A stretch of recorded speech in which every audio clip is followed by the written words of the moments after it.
Bueno, en el 2011, los productos naturales, vaya timo. En el 2014, comer sin miedo. En el 2015, medicina sin engaños. 2016, la ciencia en la sombra. 2017, transgénico sin miedo. 2018, qué es comer sano. Y 2019, qué es la vida saludable. Yo me quedé antes de que se cortara, bueno, estaba diciendo que son de temáticas algunos bastante diferentes, como el tema de transgénicos, que es verdad que afecta a la alimentación, sobre todo porque mucha gente pues es reticente al consumo de transgénicos, pero bueno, realmente es desde otro punto de vista, es ya explicando bien, pues con todo, siempre desde un punto de vista divulgativo, pero bueno, explicándolo bien, con pelos y señales en qué consiste pues un producto transgénico y que bueno, pues que realmente no produce ningún daño a la salud y que todos son pues bulos bueno, pues informaciones que tergiversan un poco la realidad. Luego los dos últimos, que son los que tengo aquí, los que me gusta hablar, sobre todo, bueno, porque pienso que hoy en día hacen mucha falta, que es la vida saludable y que es comer sano, porque están bastante relacionados, como estaba comentando antes. Uno de ellos habla más de los alimentos, que como ya comenté con Esther Samper la semana pasada, pues hay alimentos que consumimos con alegría, por decirlo así, cuando son perjudiciales, y hay otros alimentos que que no son perjudiciales y no los consumimos. O sea que digamos que muchas veces pues están como cruzadas las informaciones. Y luego el que es la vida saludable se centra más en hábitos. Sobre todo me gusta mucho la parte que se hace a las pseudoterapias y a las pseudociencias, que le dedicas un buen apartado. Es decir, que para estar sanos hay que tener en cuenta las dos cosas, tanto la alimentación como los hábitos saludables y a quién recurrimos cuando tenemos un problema. Las dos cosas son importantes. Yo algo que me parece que era en el primero de los libros, en qué es comer sano, hay un apartado en el que dice que muchas veces la publicidad, los gobiernos fomentan, o bueno, con la propaganda o con el marketing se fomenta el consumo de productos que pueden ser perjudiciales. ¿Hasta qué punto eso, entre comillas, es rentable? Cuando tú estás empeorando la salud de una población, realmente a la larga es un gasto en médicos, en seguridad social. O sea, yo creo que el gobierno ahí tendría que regular incluso la publicidad y el marketing de estos productos.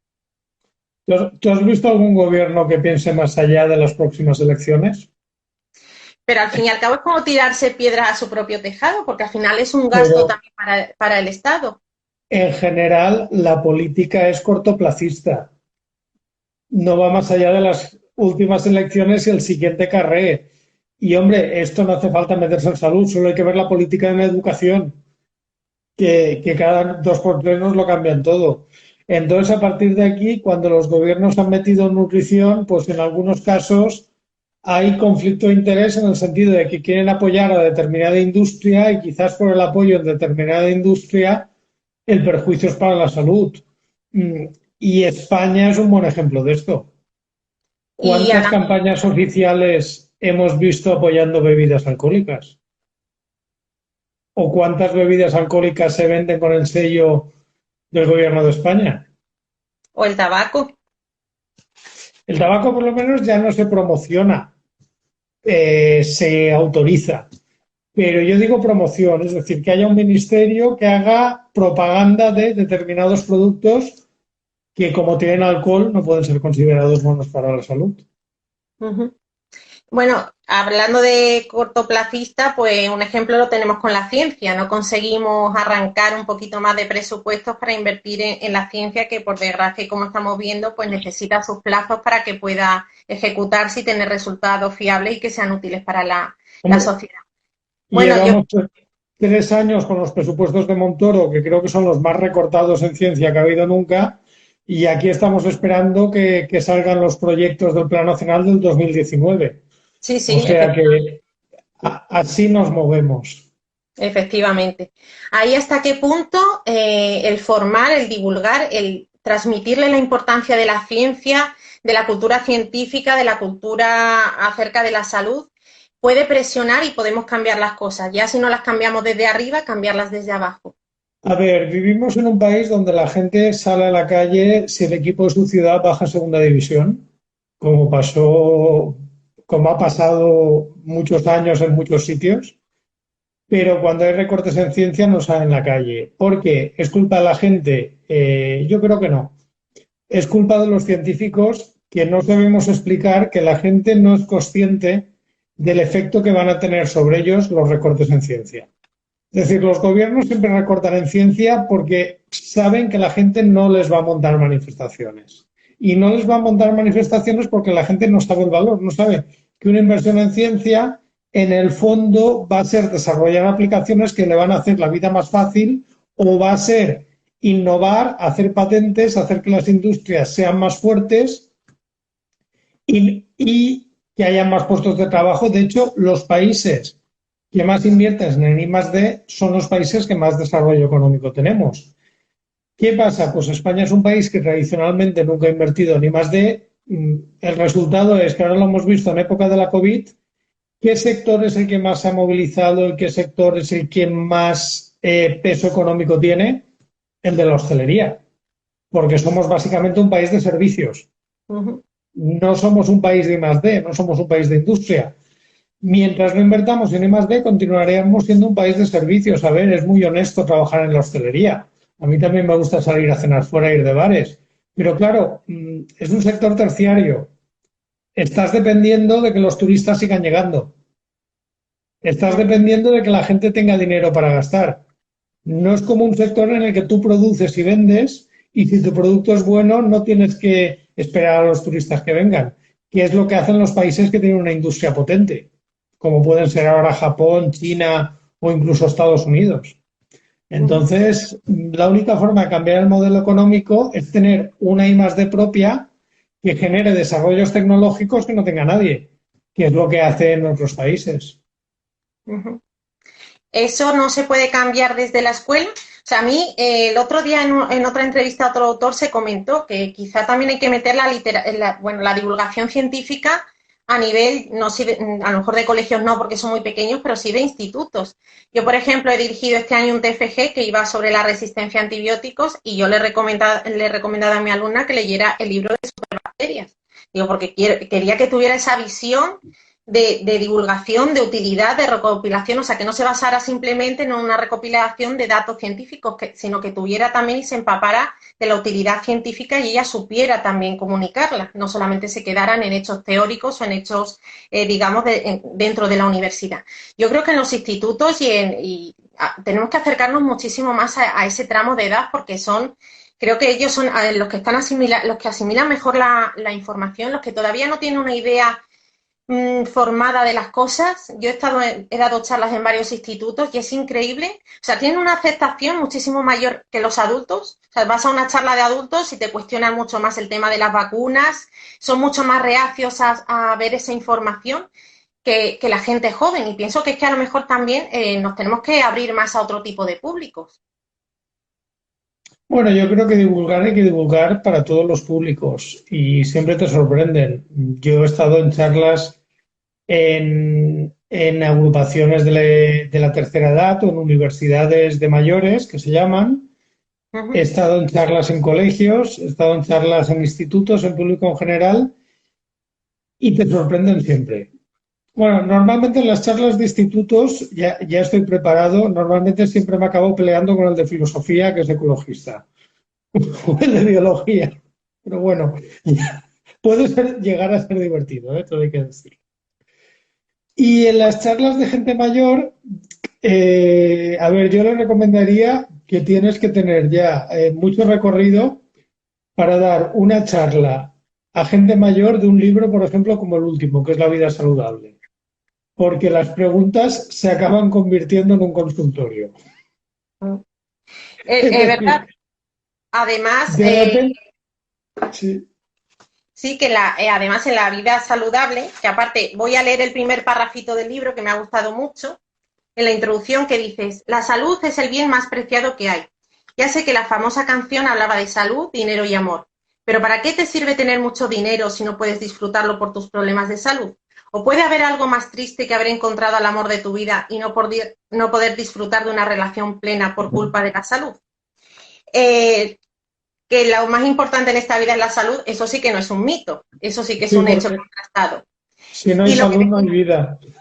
Está Y muy eso bien. lo que sí vemos a lo largo del libro, que la gente es capaz de dejarse mucho dinero creyendo que está haciendo algo bien para la salud y al final lo que está es, bueno, pues malgastando el dinero. Pero somos capaces de creer o de utilizar terapias o, bueno, hacer uso de creencias o, bueno, vamos a llamarlas pseudoterapias, que es lo que son, para intentar conservar la salud. O sea, somos capaces de gastar muchísimo dinero, de creernos cualquier pamplina, todo por la salud.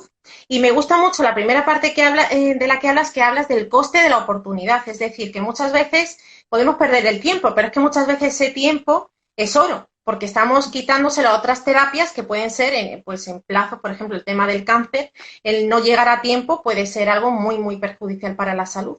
Entonces, me gusta muchísimo esa, digamos, visión que das desde el principio, de que aunque haya cosas que dices, bueno, es que eso no tiene ningún perjuicio para la salud directo, pero el indirecto es llegar tarde a otro tipo de terapias.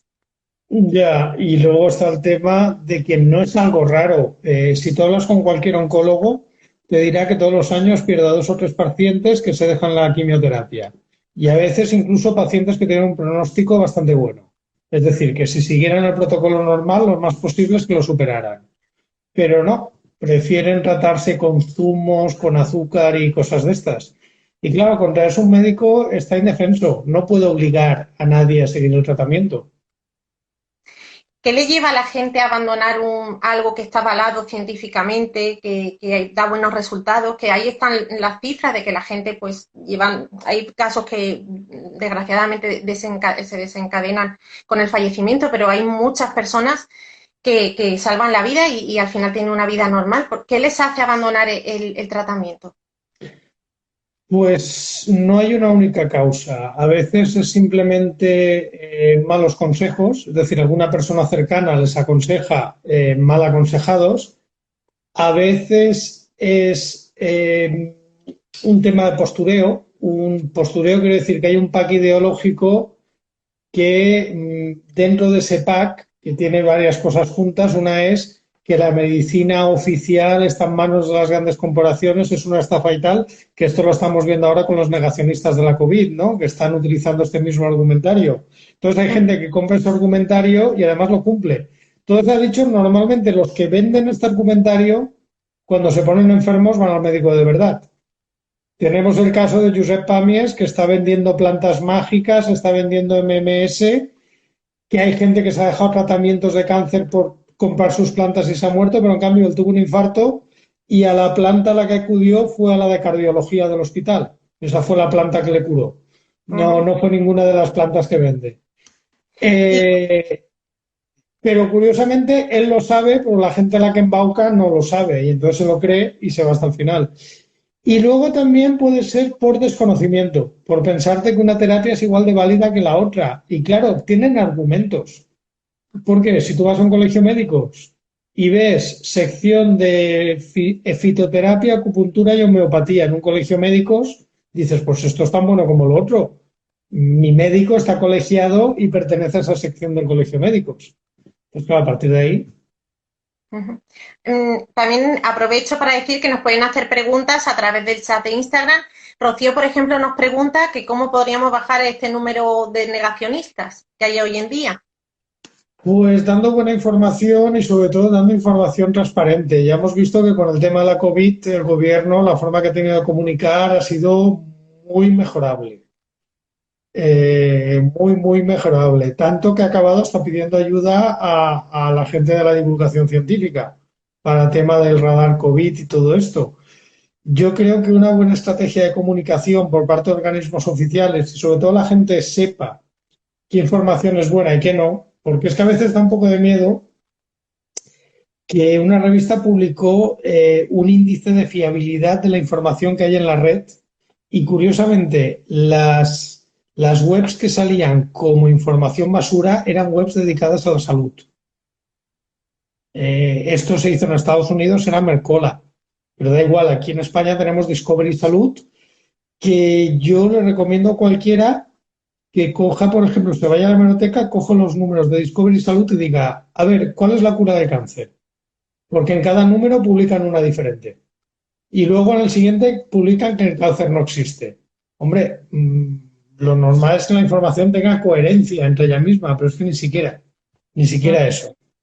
Sí, sí, efectivamente. Bueno, y cualquier revista cotidiana que podemos encontrar en los kioscos también. La fruta, las verduras, siempre hay un superalimento a la semana que nos cura de todo y de todo tipo de enfermedades. A ver, Eh, las semanas pares cura el cáncer y las semanas impares previene el envejecimiento. Efectivamente. Bueno, me gusta mucho también el repaso que haces al tema de la homeopatía. Y luego eso, lo que estamos diciendo, la credibilidad que le presta a la gente, pues lo que tú comentas, sustancias tan dispares como un compuesto que dicen, y eso lo he leído yo, no sé en qué consistiría porque no le he hecho caso, del muro de Berlín o compuestos que tienen luz de Venus. Eh, A ver, el tema de la homeopatía es que se supone que es lo que causa la enfermedad diluido muchas veces, pero diluido hasta límites aberrantes, es decir, hasta una molécula en una esfera del tamaño del sistema solar, o sea, agua. Pero es que, claro, ya lo que causa la enfermedad, pues si tienes una sensación de agobio y encierro, coges el muro de Berlín y lo diluyes. O si tienes miedo a volar, tienes que coger aire de la cabina de un avión. Y tonterías de estas, porque es que no se le puede llamar. De hecho, la homeopatía tiene el honor de tener el animal más rentable del mundo, que es el pato de Berbería, que todos los años sacrifican un pato, cogen su hígado, lo diluyen, de ese hígado hacen toda la producción de Oscillococcinum y ese es el medicamento homeopático más vendido. ¿Y ese que trata todo? Empezó tratando el cáncer, pero ya se dieron cuenta y ahora lo utilizan para gripes, catarros y resfriados. Como veis, también sirve para un roto y para un descosido. Bueno, pues aquí la gente que no está viendo, que tome nota que esos productos, vamos, ni de lejos. Aparte, comentas en el libro que ya hay muchos países que la homeopatía está prohibida, o por lo menos la legislación no la contempla. Excepto el caso de Suiza es muy llamativo y ahí no, a ver si me puedes comentar algo más, porque decían que hasta el 2017, si no había evidencias claras que funcionara, lo quitaban de la sanidad o de la legislación, pero me parece que al final no ha sido así. A ver, prohibir algo es complicado, en el sentido de que si una persona quiere tratarse con hierbas, con pastillas de azúcar, eso no lo puedes controlar. Otra cosa es que esté incluido en el Sistema Nacional de Salud o que esté incluido en los seguros médicos. El caso de Suiza, a ver, Suiza es un país muy complicado en general, da igual cuando leas esto. Y te lo digo porque yo viví 3 años allí, allí hice el postdoctoral. A ver, en Suiza, para empezar, no hay sistema público de salud. Es como Estados Unidos, la sanidad es privada y aberrantemente cara. Eso lo sé porque mi dinero me costó el seguro de salud cuando vivía allí. Dicho esto, los seguros de salud te ofrecían, si pagabas más, terapia china, acupuntura, homeopatía, etcétera. Obviamente yo no pagué el suplemento. Y todo funciona por referéndum. Y cada cantón es independiente. Entonces, un territorio que son 7 millones de habitantes, es decir, exactamente como el País Valenciano, donde vivo, resulta que tiene 20 cantones y 6 semicantones. Y cada cantón es independiente. Con lo cual, lo que estás diciendo de un país, de una zona minúscula, no sirve para nada al lado. Entonces, lo que puede pasar es que sí que es verdad que para la gente con pocos recursos sí que hay una ayuda médica, que no llega a ser una seguridad social, pero es algo. De donde querían quitar la homeopatía es de ahí, Ujú. que es una ayuda médica que tiene una cobertura ínfima, es decir, es nada comparada con la seguridad social que tenemos en España. Pues hombre, si en algún momento hacen un referéndum y se gana, la quitarán, porque allí todo funciona así. Y si en algún momento hacen un referéndum y se pierde, pues no la quitarán. Pero es más significativo el caso de Inglaterra, donde sí que la han quitado. Y hay que tener en cuenta que, por ejemplo, la reina Isabel de Inglaterra tiene un homeópata oficial que Sí, murió, por cierto, que yo debatí con él y al poco tiempo se murió en un accidente de bicicleta. lo Y comentas en el libro también. sí, Peter Fisher. Ese era el homeópata oficial de la reina, que lo trajeron para dar una charla y sí nos reímos aquella vez. Bueno, en fin, lo Ah, dejaré. quería yo que nos contaras un poquito de ese encuentro. Pues mira, me contacta una fundación que no conocía de nada y me dice que querían montar un debate sobre homeopatía y tal. Entonces digo que sí, yo para estas cosas soy muy facilón. Estaba también a mi lado Vicente Baos, que es un médico también muy activo en estas cosas, una persona, un saludo si me ves, Vicente, me parece que lo que haces es genial. A ver, muchas veces te invitan a sitios y realmente no sabes dónde vas. Entonces, y tampoco yo es que me preocupe mucho, no suelo pedir muchas referencias. Me pagaron, no cobré, es decir, yo hay veces que me dan charlas y cobro, en esta solamente me pagaron el viaje y el transporte de la estación del AVE a donde era. Y llegas allí y lo ves organizado así como muy a tutiplén, es decir, había un catering, había mucho público y todo el público venía de muchas partes de España. Y yo, joder, la que han liado aquí. Total, que hacemos el debate, dos homeópatas con dos más o menos hablando, tal, los argumentos. El moderador, bastante tranquilo, pero se le notaba un cierto sesgo, tal y cual. Y nada, el debate estuvo como estuvo. Las preguntas del público sí que me llamó la atención que el 95% de las preguntas eran muy descaradamente pro homeopatía. Pero bueno, les contestamos sin ningún problema. Los argumentos eran muy tontos. Incluso había algún lamento de que en mi universidad, como doy clases de homeopatía, me tienen discriminado. Yo, ay, pobrecito. Pero así muy tal. Y bueno, no le di importancia. Al cabo de un tiempo, la famosa fundación me meto por curiosidad y prácticamente no tenía actividad. La única actividad que había hecho fue organizar eso. Y ya está.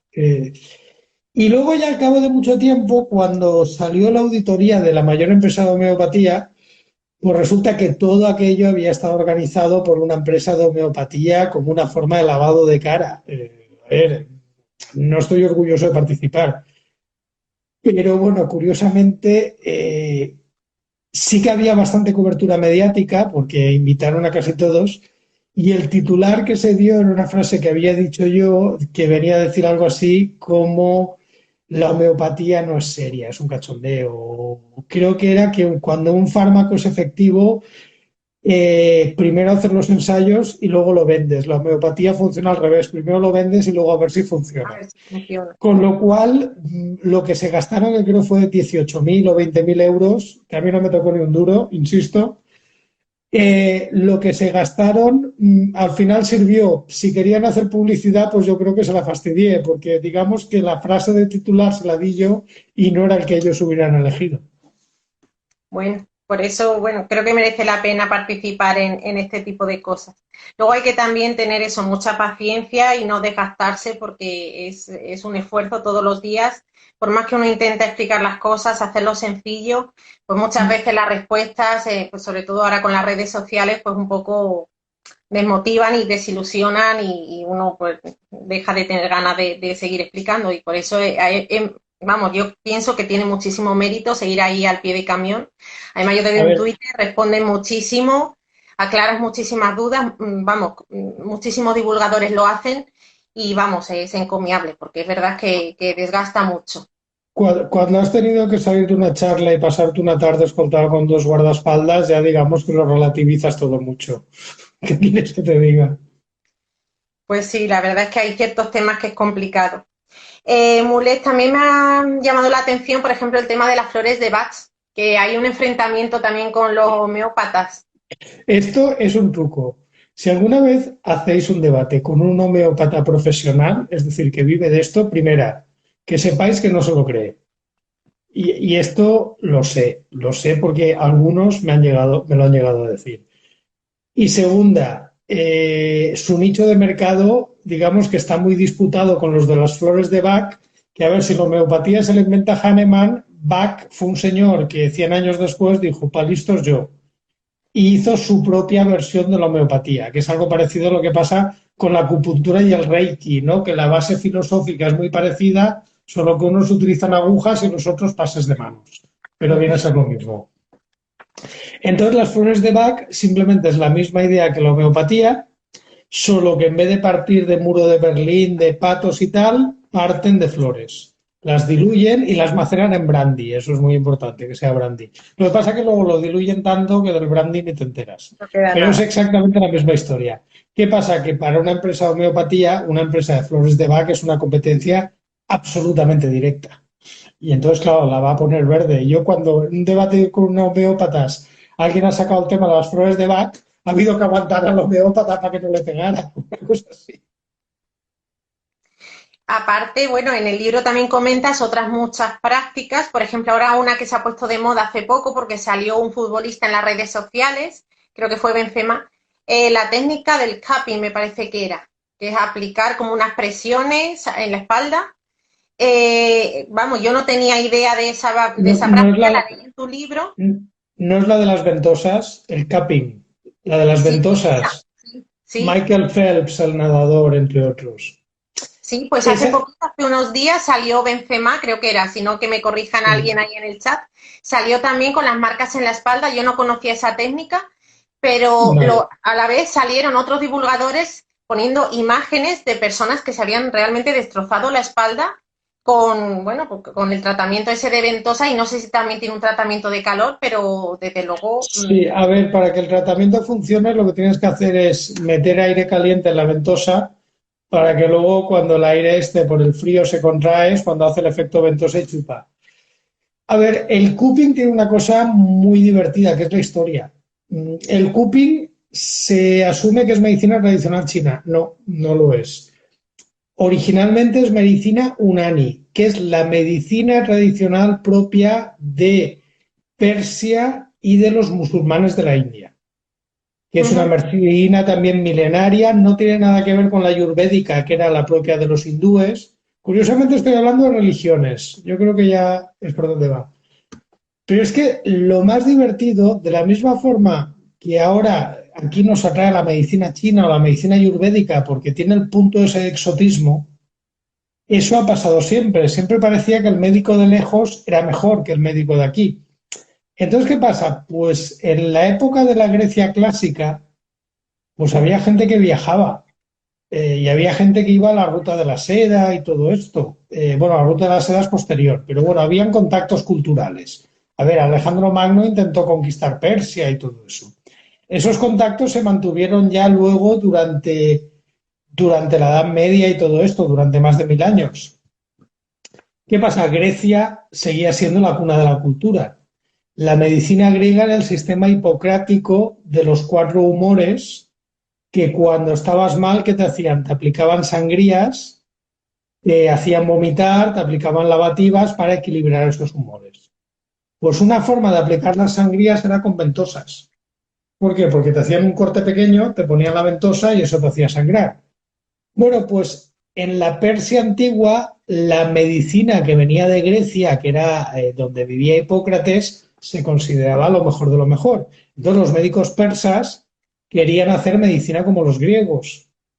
Y entonces la técnica esta es una técnica directamente derivada de una práctica hipocrática. O sea que en el fondo es una técnica de medicina occidental que se ha ido a Asia y ha vuelto como técnica exótica, cuando básicamente es la técnica del equilibrio de los humores de Hipócrates que está ya absolutamente desacreditada por la ciencia.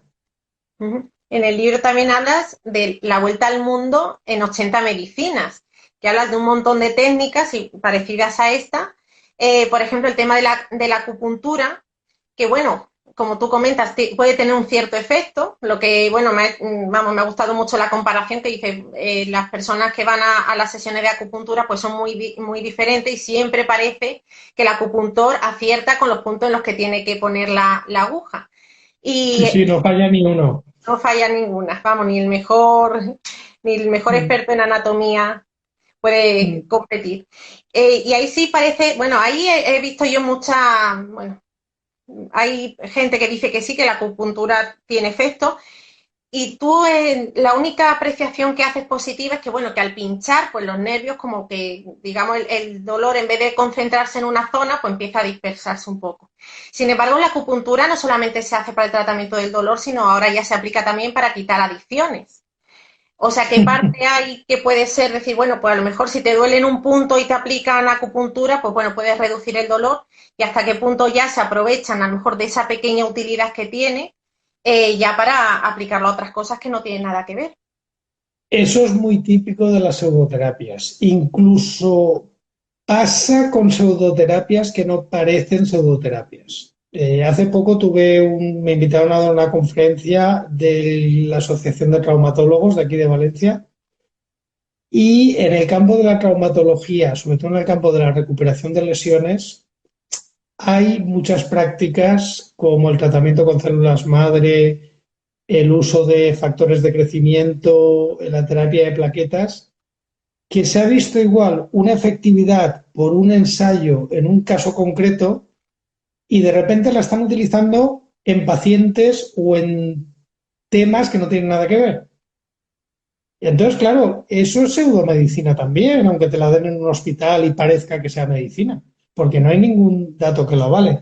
Entonces, ya cuando coges una cosa como la acupuntura, lo que se ha visto hay que indicar que son casos, vamos, casi nada. Es decir, es un efecto analgésico de risa, que te tomas una aspirina y te ahorras todas las agujas, no hay más. Lo que se ha visto es mínimo para ese caso. ¿Sirve la acupuntura para tratar adicciones? No, directamente. ¿Sirve la acupuntura para dejar de fumar? No. Es decir, no sirve para nada. Se ha visto un mínimo efecto para tratar algún tipo de dolor, sobre todo el dolor crónico en la parte baja de la espalda. Hay un efecto mínimo. Ujú. ¿Hay tratamientos mejores para el dolor crónico de la parte baja de la espalda que la acupuntura? Sí. Es decir, ¿la acupuntura aporta algo? No. Y te lo digo, hay gente que dice que con la acupuntura no hace falta anestesia. Y ojalá nos ahorraríamos una pasta en anestésicos. Ojalá fuera verdad. Imagínate que el anestesista te pusiera 3 agujas en la oreja y ya no tuvieran que dormirte, ya no tuviera... Vamos, cualquier sistema de salud que le ofrezcas esto te lo va a comprar. Ujú. Estoy leyendo algún comentario por aquí, decía una compañera, me parece, bueno, que la acupuntura se la estaban aplicando médicos, ya hemos comentado ese tema. Otro que también, es que ya no me ha dado tiempo a leerlo, que también el pinchar puede producir espasmos o puede producir a lo mejor otro tipo de patología. Bueno, lo que tú pones o indicas en el libro es el peligro de infecciones, que encima esas agujas no están bien tratadas. Peligro de infecciones, si el acupuntor es muy vasto, también hay registrados casos de neumotórax, es decir, que ya te pincha la pleura, que eso hay que ser muy bestia y muy burro, pero alguno hay. A ver si hay casos de lesiones por acupuntura, a ver que te están pinchando. Por ejemplo, en Estados Unidos sí que vi un estudio que hay más casos de hepatitis C en la población asiática precisamente por el uso de la acupuntura. Porque, hombre, un terapeuta chino quizás no sea un prodigio de higiene. Dejo el comentario igual que un restaurante chino, pero en fin.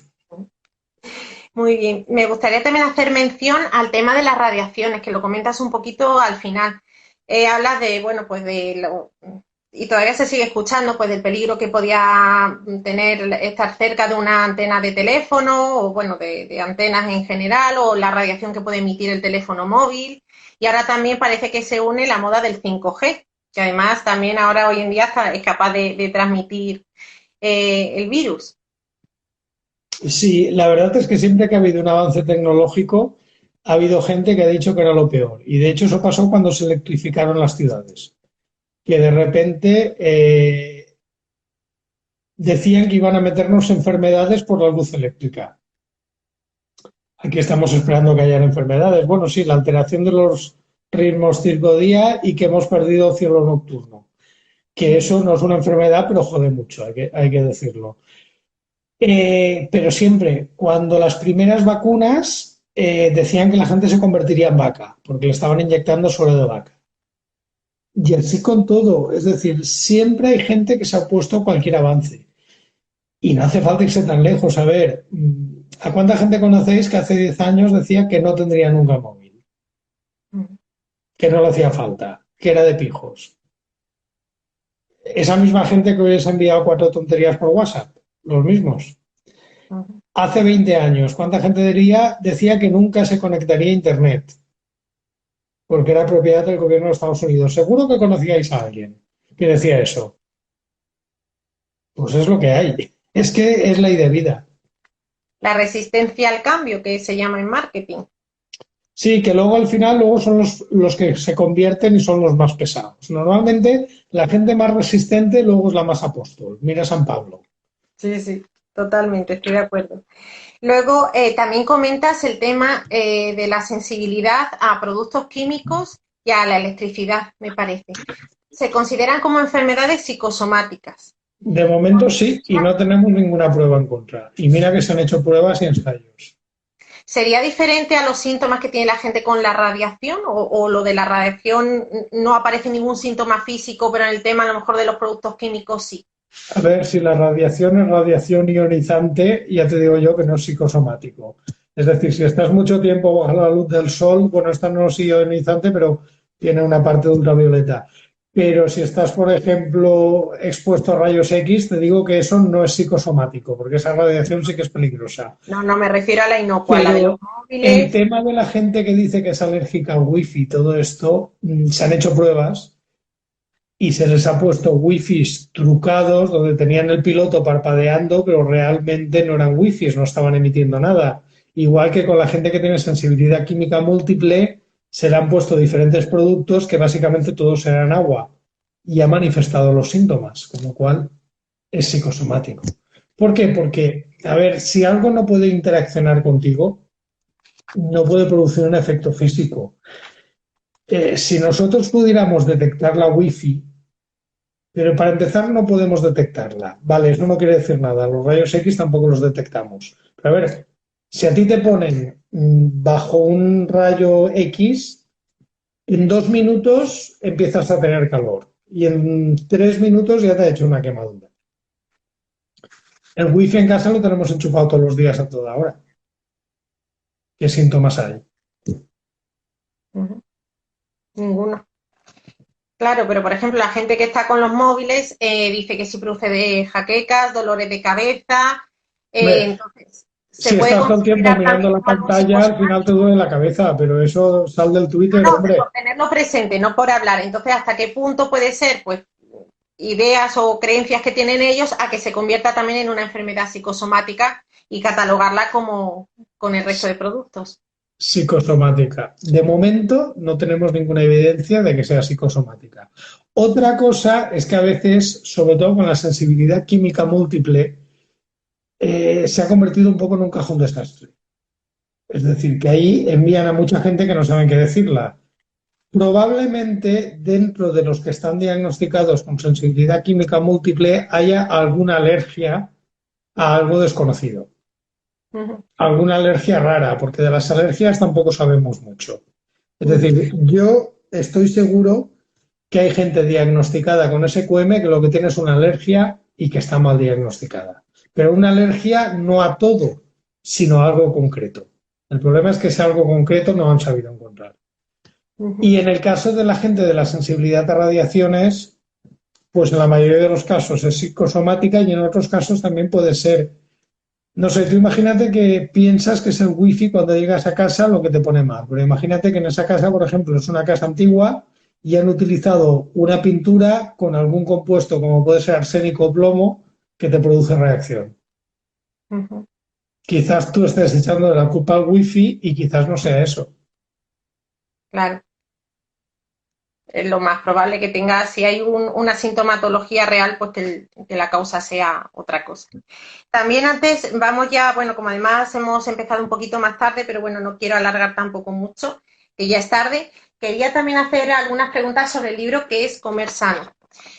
Sobre todo, bueno, en este libro, como ya he comentado Déjame antes, que enseñe el último, que es la vida saludable, sí, aquí está, aquí lo que lo tenemos. tengo Aquí lo aquí. tenemos. Este es el último y el anterior, que es Comer Sano. Que aquí hablamos de alimentos, que haces mucho hincapié, pues eso, hoy en día, de hecho, creo que fue en el libro de Esther, bueno, hay falta de cultura científica, pero también de cultura sanitaria y a la hora también de la alimentación, a día de hoy, con tantísimos productos que tenemos, tantos controles sanitarios que se llevan a cabo. Muchas veces le digo a mis alumnos, hoy en día cualquiera puede ir al supermercado y nadie está allí pensando que se va a coger una gastroenteritis o una salmonelosis.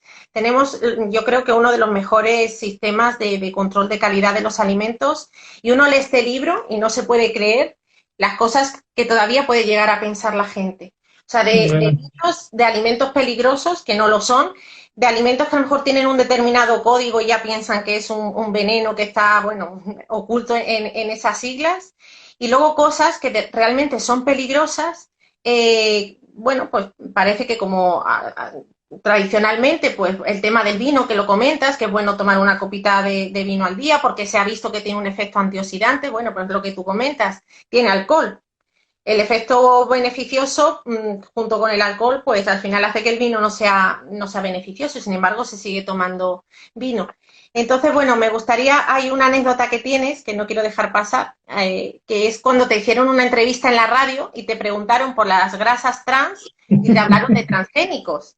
Sí, sí, la verdad que ha sido la única entrevista que no supe cómo salir. Mira que me han hecho preguntas raras, pero me contactaron, esto fue por el Gabinete de Comunicación del CSIC. Yo trabajo en la universidad, pero estoy en un centro mixto. Entonces también tengo bastante contacto con el CSIC, aunque no soy personal del CSIC. Y, y nada, me contactaron que habían pedido a alguien para hablar de transgénicos. Y de hecho lo tengo guardado. Y yo, sí, no hay problema, tal.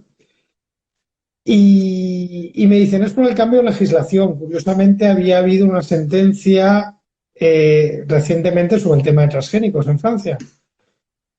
Y nada, llego aquí, me hacen una pregunta sobre grasas.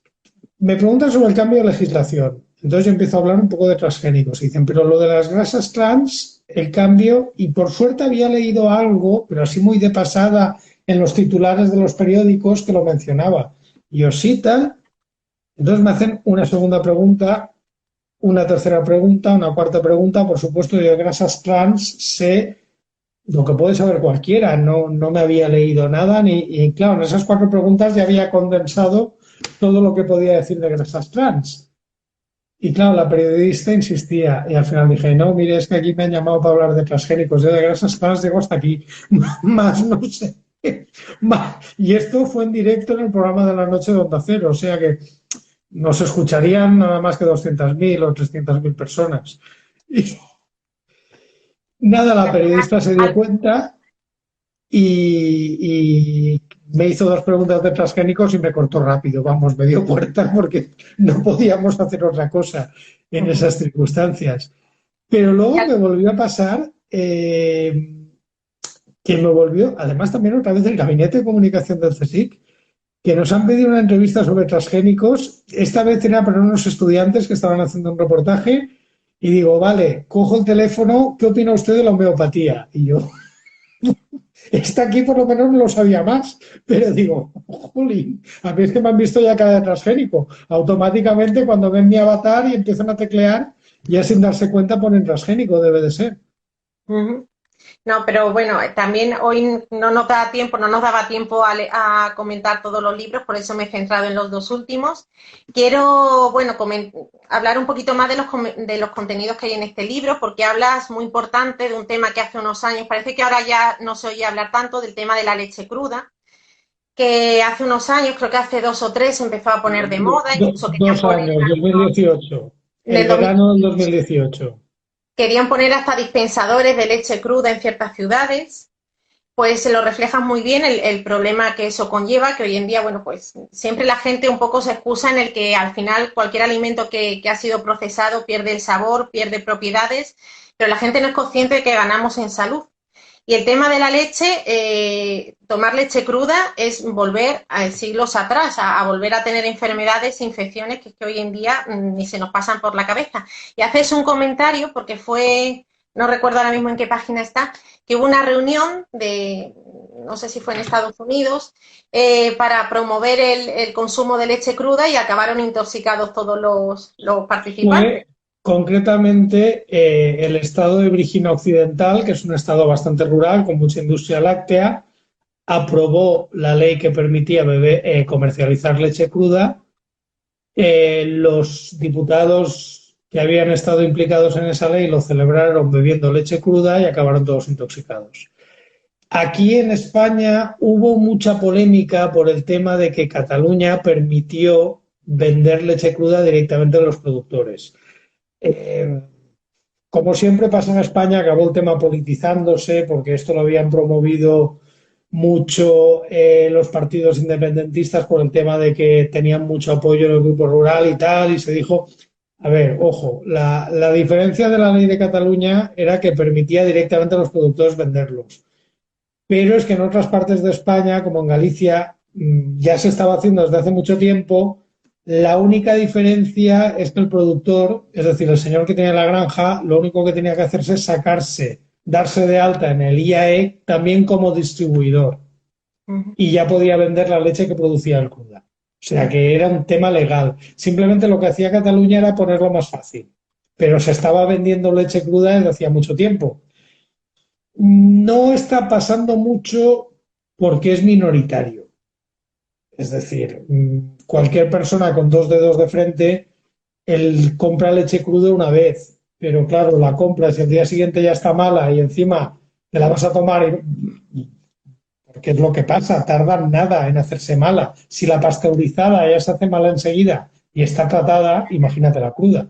Claro, Esto es un poco como pasa con los mercadillos ecológicos, que dicen, no, no, no, la gente cada vez más consume ecológico porque pones un mercadillo en un pueblo y se llena. Vale, sí, pero es que van y compran un día, al día siguiente se van a Mercadona. Eso es más la oferta turística que otra cosa. claro. Hablando de, bueno, ya vamos a pasar al tema de la fruta, me ha parecido curiosísimo. Yo conocía el tema de las sandías, bueno, la gente dice que cuando tiene grietas en el interior es por el uso de pesticidas. No, Eso, no, es directamente por exceso de riego y falta de boro. El claro, boro es la gente, necesario para claro, la pared celular, crece muy rápido y de hecho también a veces pasa que explotan y eso es porque las riegan demasiado, cogen agua, no hacen exactamente. pared demasiado rápido y pasa también con las naranjas, con algunas variedades. Sí, sí, exactamente. Por eso que la gente vamos, se lo atribuye al uso de pesticidas cuando realmente no hay nada de eso detrás. Exceso de riego. Efectivamente. Y luego también la radioactividad en los plátanos, que también me ha resultado muy curioso. Pues sí, los plátanos son radiactivos. No es que te tomes un plátano y vayas a salir volando como Superman y que te conviertas en miembro de la patrulla X, pero el plátano es muy rico en potasio, por eso cuando tienes calambres te recomiendan comer plátanos. Y el potasio tiene un isótopo radiactivo. El plátano acumula tanto potasio que la cantidad de radiactividad de ese plátano llega a ser detectable. ¿Es peligroso? No, está muy por debajo del nivel peligroso. Pero, por ejemplo, los contenedores de plátanos necesitan una licencia especial en las fronteras porque saltan todas las alarmas de radioactividad. Y existe una medida de radioactividad para medir exposiciones muy bajas, que es la dosis equivalente en plátanos. Es decir, esta exposición a cuántos plátanos equivale. Eso me ha resultado muy, muy curioso y no, vamos, no tenía ni idea de ello. Bueno, pues nada, recomendar a todos los que nos están viendo que lean el libro, que hay cosas muchísimo más curiosas. De hecho, si lo leéis Efe. vais a saber distinguir a partir de ahora cuando el jamón es de bellota, de cebo, ibérico, vais a saber si el gluten es perjudicial o no, y un montón Hombre, de mitos que andan por tú ahí. sabes que ahora a los niños malos posmodernos, los reyes por Navidad les llevan gluten. Hay que ver cómo cambian las modas, ¿eh? Sí, ya no Y de llevan hecho, carbón, ahora pero llevan gluten y lactosa. de hecho, pero en la farmacia se puso de moda los test estos que te hacen para ver si eres intolerante al gluten y tuvieron muchísimo, muchísimo éxito. Los test Sí, que hacen en las farmacias para intolerancia. y las farmacias también venden homeopatía y champús y chicles. A ver, un diagnóstico preciso de celiaquía te tienen que hacer una biopsia del intestino. El test este, suponiendo que sea bueno, que no sea una mangarrufa, puede ser como un test de anticuerpos de COVID. Lo único que puede detectarte es que tienes anticuerpos que pueden detectar que estás dando una respuesta autoinmune. Pero ¿qué pasa? Que es una prueba muy indirecta, porque ese test no es difícil que distinga si es exactamente una celiaquía o tienes algún otro tipo de problema o tienes una alergia que no es celiaquía o has tenido una infección hace poco. Ujú. Entonces ese test, suponiendo que sea un test bueno, porque también hay gente que le ponen dos imanes y le dicen tienes que quitarte el gluten y la lactosa, o gente que va al fisioterapeuta, le hace un masaje, le toca un poco el estómago y le dice quítate el gluten y la lactosa. Es decir, al final siempre te van a decir que te quites el gluten y la lactosa porque está de moda. Bueno, también ahí pues se aprovechan para vender productos sin gluten que, bueno, pues no son baratos precisamente. No, la verdad es que no. Bueno, y complementos y vitaminas y lo que haga falta. Ujú, efectivamente. Bueno, pues os recomiendo encarecidamente leer todos los libros, pero especialmente estos dos, en los tiempos que corren, que tenemos que aprender a alimentarnos bien y a ir desmintiendo también muchas prácticas que se llevan a cabo de forma pues incorrecta, que pueden ser peligrosas para la salud. Bueno, Mulen, ya por último y por acabar, ¿nos puedes contar algo más acerca del libro próximo del 2021? No me dejan. Solo decirte que es de un tema. A ver, yo escribo para relajarme. Y entonces escribo de lo que me apetece. Y tengo la suerte que la editorial de momento me va publicando. En algún momento ya se cansarán de mí. No se parece en nada. He escrito varios libros de salud, he escrito varios libros de alimentación y he escrito un libro de ciencia forense. Ujú, Vale, efectivamente. pues ni es salud, ni es alimentación, ni es ciencia forense. Ahí lo dejo. Bueno, pues ya tenemos 4 cosas para descartar. Tendremos que A esperar ver, entonces unos meses. no voy a ser tan malo como en la última novela romántica tipo Corintellado, pero yo ahí lo dejo. Muy bien. Bueno, seguramente como, aportarás muchísimos conocimientos que tanta falta hace. No dejaremos de leerte ni de recomendarte, Mulet. Es una historia de amor. Julia Navarro va a temblar conmigo. Sí. Estamos Sí. deseando leerla, Mulet, y entrevistarte también para que nos cuentes más acerca del libro. Bueno, pues muchísimas gracias. Perdón por las interrupciones del principio, las cosas de internet y del directo. Y nada, pues encantada de haber compartido un ratito contigo, que espero que todos los que nos estén viendo hayan aprendido mucho y le entren muchísimas ganas de leer todos los libros de Mulet y de recomendarlo y de por favor que lleguen a la sociedad y que lo lea y que podamos aportar nuestro granito de arena a la formación científica y médica de la gente. Pues muchísimas gracias, Pues Mulet. nada, Hasta el venga, próximo. buenas noches. Buenas noches a todos. Venga, hasta ahora.